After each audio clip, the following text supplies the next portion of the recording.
Hello, and welcome to Writers Group Therapy. I'm Tom. And I'm Roshni. We're writers helping writers with whatever writing ailments you might have. Whether it's related to your craft or your career, we can help. Are you ready for your session? The doctors are in.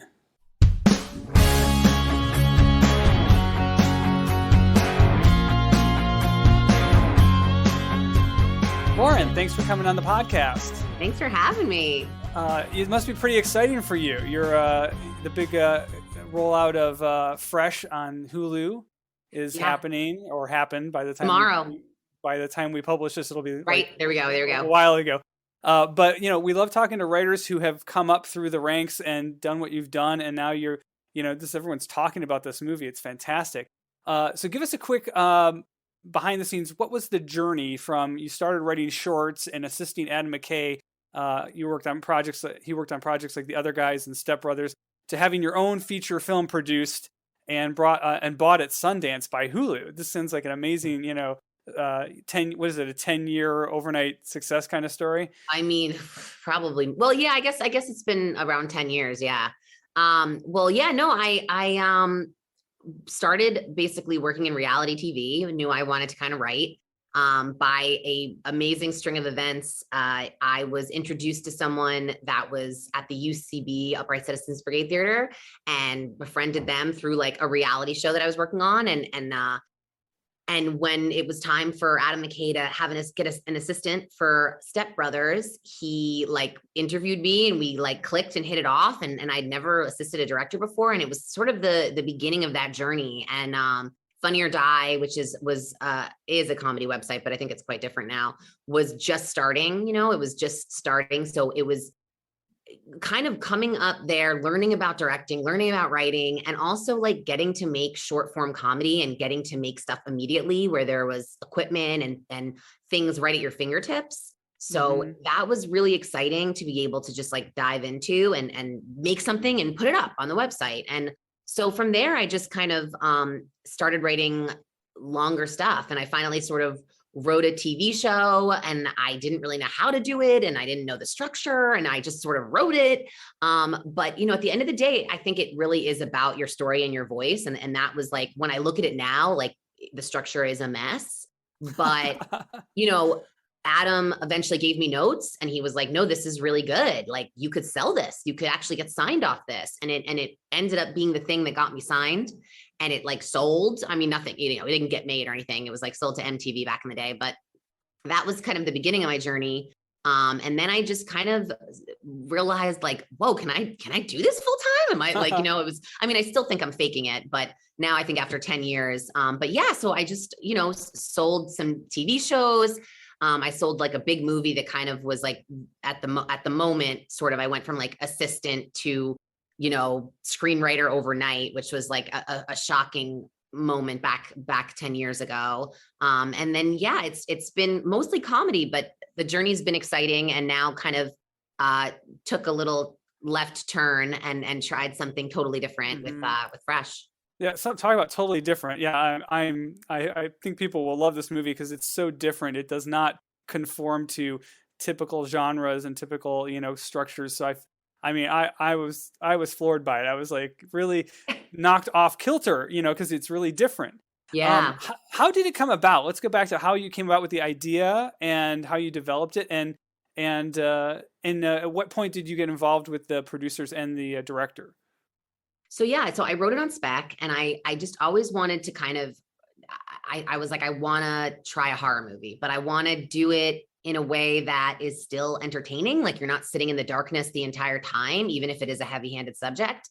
And, just the tone and genre that's emerged these last 10 years, I think has inspired me and made me feel like it's okay to try, the Get Outs, the Killing Eve, even Barry, and now more recently Parasite, of you don't have to be one thing, right? If it's real and it's grounded, you can do, and you're entertained, you can essentially do what you want to do and what you'd like to see. And so it was a bit freeing and sort of gave permission to explore that.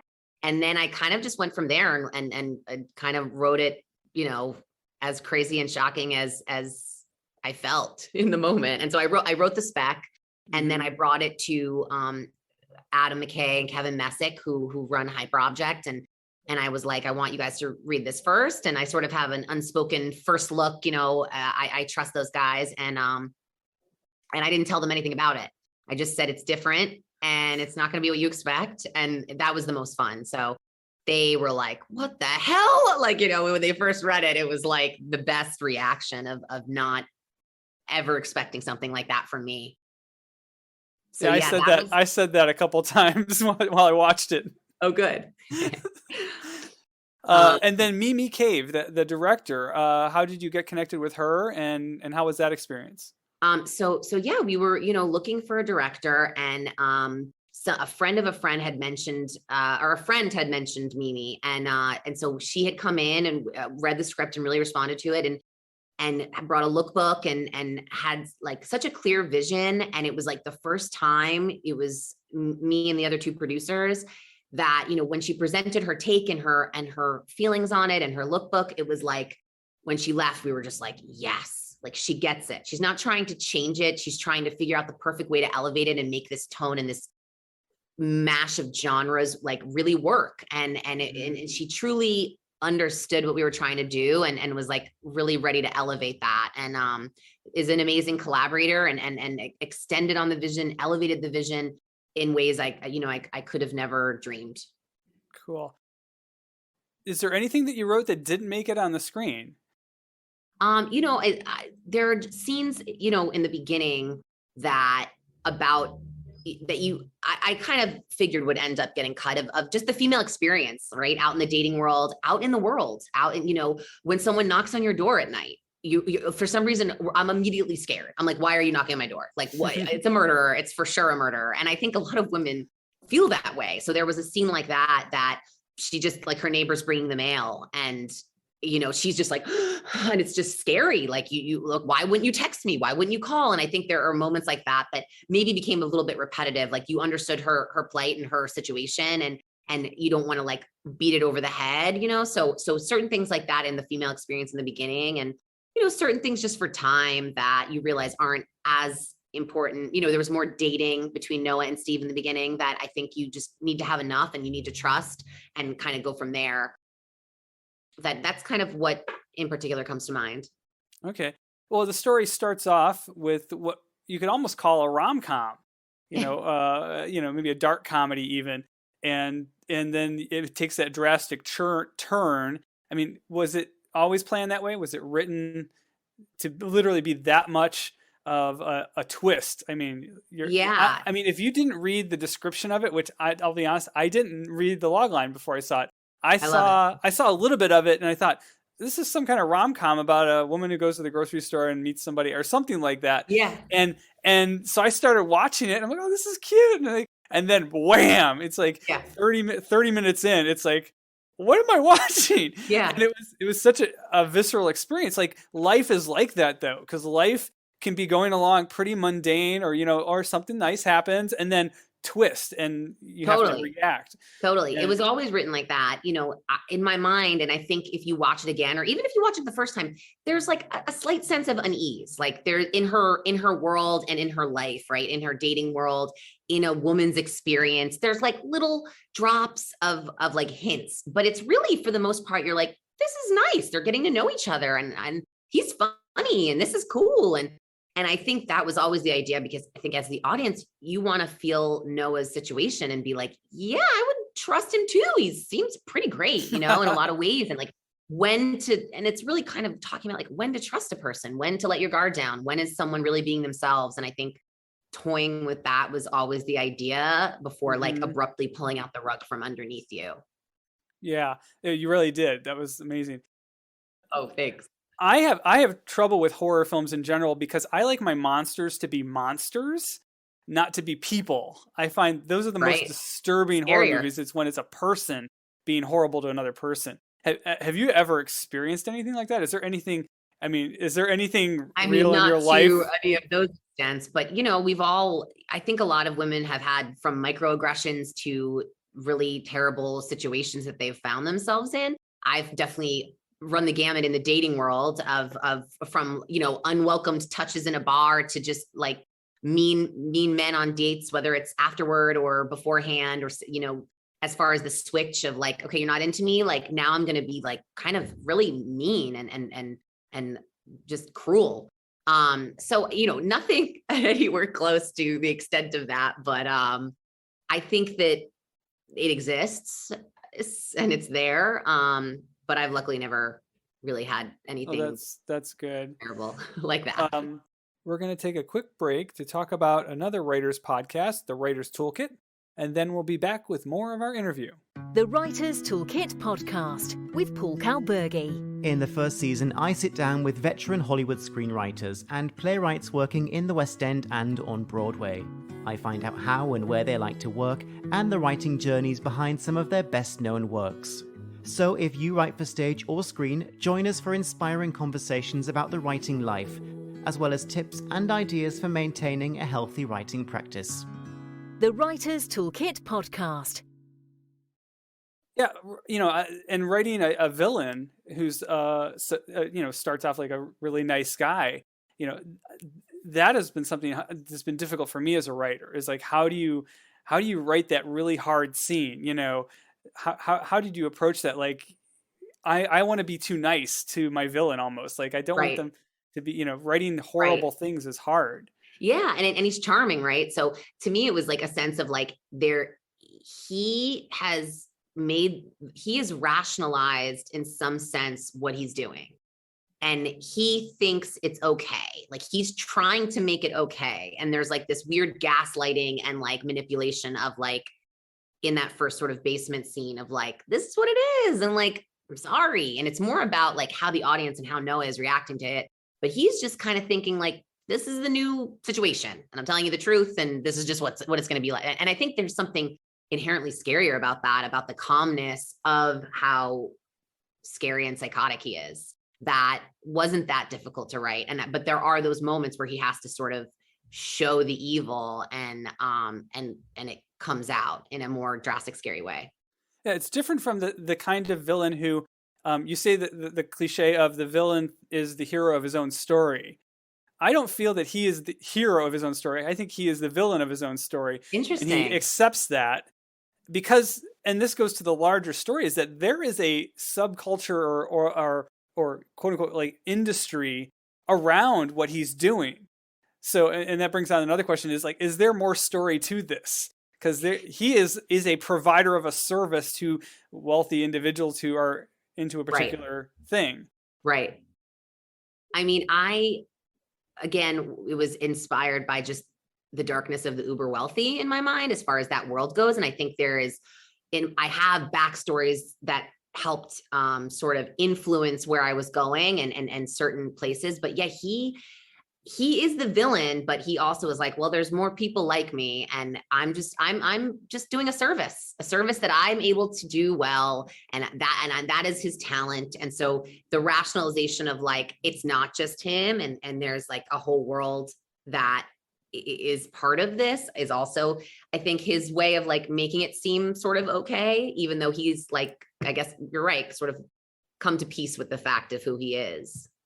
There's a real dark reality to some of this, and the fact that human trafficking is a huge issue, and it's come more out into the open public now to people, to address it head on. Yeah. And this story is a little bit about human trafficking, but in a very different way. In a very different way. Yeah. Did you ever think of it that way? I guess a little bit. It was more of just, in my mind, it was women. It was the commodification of women and meant to be consumed. And it's all about sort of what the man wants at that moment. And it could just be bought or sold. And it's like, it's just sort of the baseline of thinking of them as objects. So it's like not even no longer, but trying to sort of rationalize we're becoming one. And there's a higher thing to it, which is obviously, I think, just disgusting and bullshit. But yeah, I mean, it's obviously a real thing. And so that was in the back of my mind that and this exists in a different way. I like the location you filmed in. Was that a place you'd already known about, or was that something you scouted?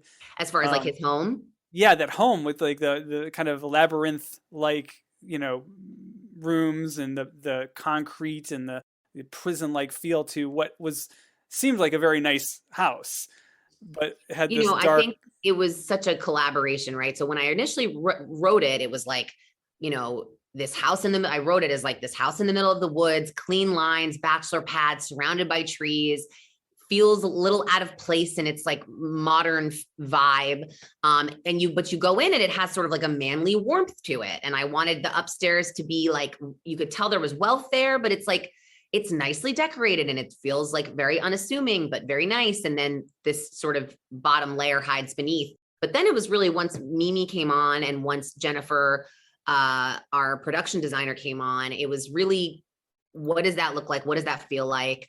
And making sure that it feels a little different than something you've seen. I mean, the twisty staircase, that was Jennifer, the way the operating room and the mirrors, like that was all our production designer. So it was really just a collaborative effort once we were kind of seeing his location and who he was as a character more clearly. One interesting thing is we discover that our villain, and spoiler alert, I hope everyone has seen it already when they listen to this, is married, has a family, and in the end, we learned that the wife is in on it. Now, that was an interesting choice because, this would be something like maybe he just, would go to work and his wife didn't know about it, but she's complicit in the end. Why was that decision something you chose to do?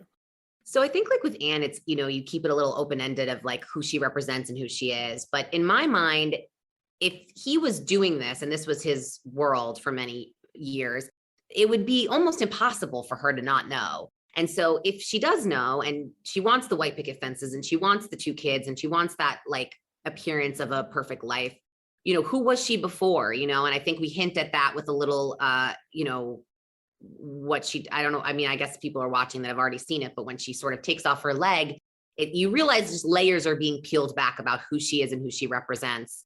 And I thought that was really fun because I think it's open for interpretation of like her backstory and who she is. But I think there are women like that sort of hold up the patriarchy, and it's like things that may not serve their best interest, but they're gonna at the end of the day back a villain, and I think I had a lot of fun sort of developing her character.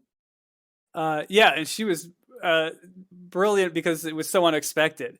Yeah, that was fun. She played the innocent side of it very, very well, and then played the evil side of it very well. So I think you guys did a great job casting her. Deo, who played Paul, was an interesting character because we think he is coming to the rescue, but he bails. What was going on in that part of the story? What was your thinking behind it? Is that a Bechdel test, kind of like we're going to throw this in and then again twist it?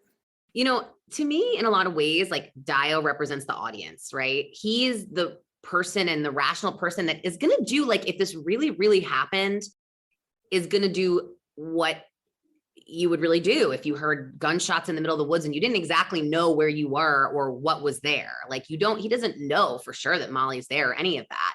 And for me, it wasn't even about him leaving, but it was about the women had to save themselves at the end of the day, right?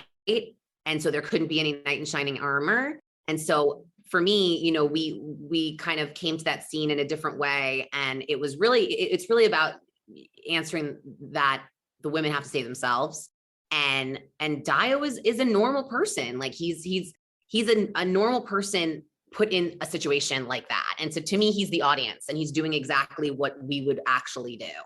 Yeah. And I totally love that because I when I watch a horror movie and I see people do the most idiotic thing, I'm like, why would you do that? And he's doing the right thing. Like, he's the smart guy, actually. He's like, I'm getting out of here. This is crazy. Yeah. I don't know what that sound was. That was all like a gun. That was fantastic. Like, wait, he's leaving? It's like, at first I was like, why? Where's he going? Where's he going? But then it's like, well, he's smart for doing that. So that was an interesting choice. Yeah. In the genre of with the female heroine, do you have, role models or characters that you draw from or you love that, you'd either like to write about them or that you drew from when you were writing this? Man, that's an interesting question. Nothing like in this moment comes to mind. For me, it was just, what is the most realistic journey of this person that could be me or my friends? If we were really trying to get out of like a dire situation. Like, what would our journey be in a realistic way of sort of getting out to the other side, and what would that look like? And it's not going to be I'm going to fight back right away. It's going to be something deeper and kind of more twisted, I think, that is a slower burn and figuring out the man's psyche a little bit, right? So it wasn't, I knew that I wanted to just have that kick-ass cheering your seat moment at the end, that cathartic, like, yes, get him. And like, that was sort of the place I came from. So there wasn't like anyone in particular that I was, that I could think of off the top of my head that I was maybe inspired by in the moment of writing it. Oh, okay. Well, taking that to the next level is hopefully this movie will open new doors for you, give you some more opportunities. Yeah, I'm loving this genre. So what would your dream one be? If you could, if you see like, of all the things out there, what would you want to what would you want to write if you had the opportunity to? Man, that's a good question. I have a new idea that I'm toying with. It's like a TV idea. Okay. But yeah, like I was super inspired and excited about something like Squid Game, which is like everyone is watching it. It's at points extremely hard to watch, extremely violent, but somehow you can't stop watching. And like something like that, is inspiring. And I want to like, the next thing I want to write, I want it to be this genre that I wrote with Fresh of like, it's really hard to watch in moments. It's really dark. It's really up, but it's entertaining and you're going to watch because you're like sickly enjoying it. Like even my mom was watching, even my mom liked Squid Game and she's telling all of her friends, she goes, I can't believe I'm telling all my friends about Fresh, but it's just, I enjoyed it. And so there's a side to that like, I want to do things that are dark and twisted, but you ultimately have to say like, well, you just got to watch it, and the real, like the thrillers and the twists and turns, the dark with a little bit of levity. I wouldn't mind sticking with this genre. Okay, cool. If that's just fantastic. I wish you all the best with that. If people want to find you online and follow you, where can they find you or follow you? Well, I'm on Instagram as just my name, Lauryn Kahn, LaurynKahn. And I'm on Twitter, which I made the name, when Twitter first started, I can't seem to change it. So you can just look up my name, but the actual like handle is You Don't Know Me. Oh, that's but so without cryptic. the T. Without cryptic. the T, You Don't Know Me. Yeah. Which I can't seem to change. So I think that's great. I think that's a great handle for someone writing cryptic and twisty, dark movies. So the Jersey in me. You don't know me. I wish you all the best with the movie Thank you. and going forward. And thanks for coming on Writers Group Therapy. Thanks so much. Have a good one.